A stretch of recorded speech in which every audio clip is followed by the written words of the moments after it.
अमचन music की शानदार प्रस्तुति।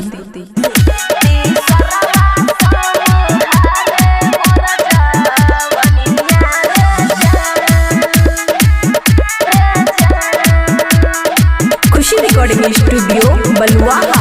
हमारा बलम जी के दूध गोद कनिया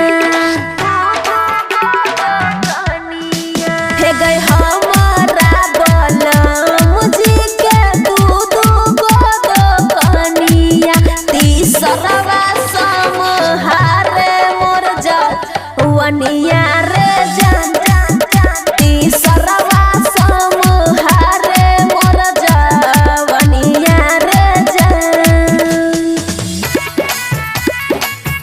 तीसरवा समहारे मोर जवनिया रे जान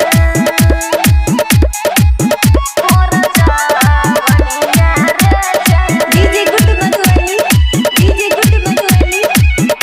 मिक्स बाय अमन अक्के। रखै छै पलक पखबे मानै छै गे हे गे हमरा बलम के जिला जानै छै गे जिला जानै छै गे रखै छै पलक पखबे मानै छै गे हे गे हमरा बलम के जिला जानै छै गे बलम बोलाबै छै सुनु मोरा धनिया बलम बोलाबै छै सुनु मोरा धनिया तीसरवा समहारे मोर जवनिया रे जान तीसरवा समहारे मोर जवनिया रे जान तीसरवा समहारे मोर जवनिया रे जान मोर जवनिया रे जान। डीजे गुड मधुबनी खुशी रिकॉर्डिंग स्टूडियो बलुआहा।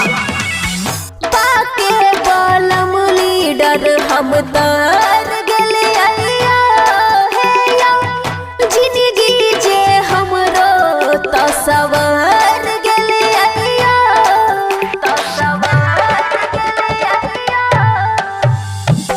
पाके बलम लीडर हम तर गेले अइया हे या जिंदगी जे हमरो तसवर गेले अइया हमारो बलम जी के बराबर कहानिया हमारो बलम जी के बराबर कहानिया तीसरवा समहारे मोर जवनिया रे जान तीसरवा समहारे मोर जवनिया रे जान।